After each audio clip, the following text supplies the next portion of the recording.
Hi, my name's George Buckley and I'm Deutsche Bank's Chief UK Economist. In the run-up to the festive season, I want to discuss our updated outlook for the UK economy in 2011.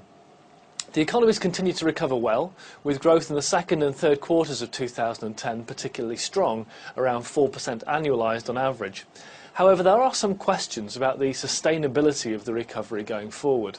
Following past recessions, the economy saw bouts of strong growth followed by periods of flat output, and we wouldn't be surprised to see a similar volatile pattern this time round too.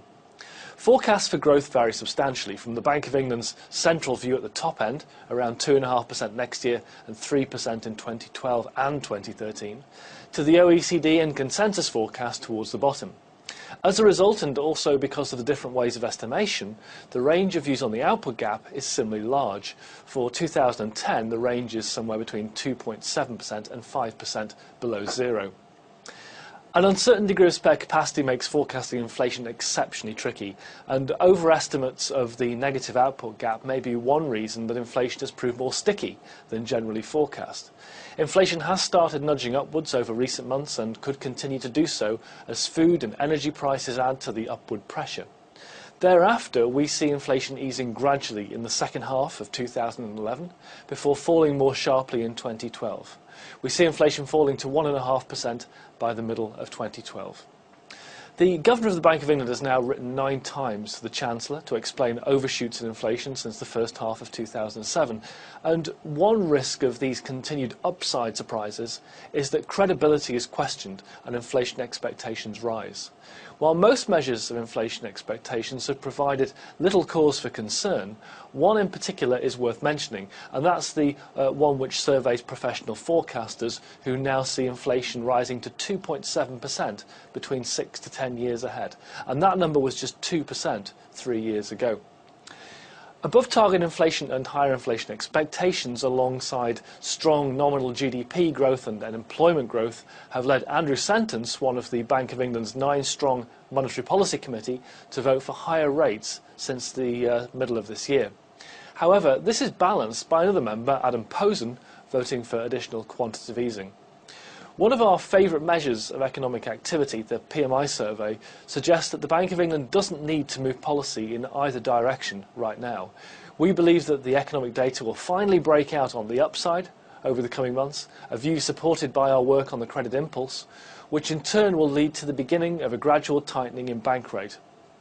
We see the first move around the middle of next year, just ahead of the Federal Reserve at the end of the year and about the same time as the European Central Bank. One key downside risk to our view relates to the scale of fiscal tightening that's to be delivered over the course of the current Parliament. While nominal spending is projected by the government to rise over the next 5 years, in real terms government spending is moving from average growth of around 2% positive over the past decade to an average rate of about 1.5% negative over the past 5 years, or the next 5 years should I say. Given government spending contributes about a quarter of total GDP, the direct negative impact of this will be to reduce economic growth by close to 1 percentage point. However, there will be, of course, offsetting factors to this direct hit to GDP from lower government spending. In particular, UK government financing costs are no doubt somewhat lower than they would have been in the absence of fiscal austerity. Recent volatility in peripheral bond yields compared with the relative stability of UK spreads is testimony to the market's acceptance of the consolidation as being credible. The plan is for a tightening in fiscal policy of around 2.5 percentage points of GDP in 2011-12, with the reduction in the deficit being split broadly 75%, 25% in favour of spending cuts versus tax increases. So in summary, we think the following is in store for the UK in 2011. First, economic growth around the 2% mark. In other words, a slower recovery than normal following a particularly deep recession. Inflation rising modestly in the near term before falling slowly during the course of 2011, then more sharply from 2012. The Bank of England beginning to take back some of the significant monetary easing it's put in place over the past 3 years, slowly and tentatively raising rates from the middle of next year.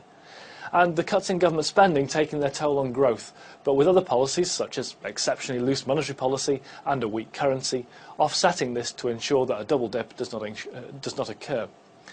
And that leaves me finally to wish all our readers and listeners a happy holiday season and a prosperous new year.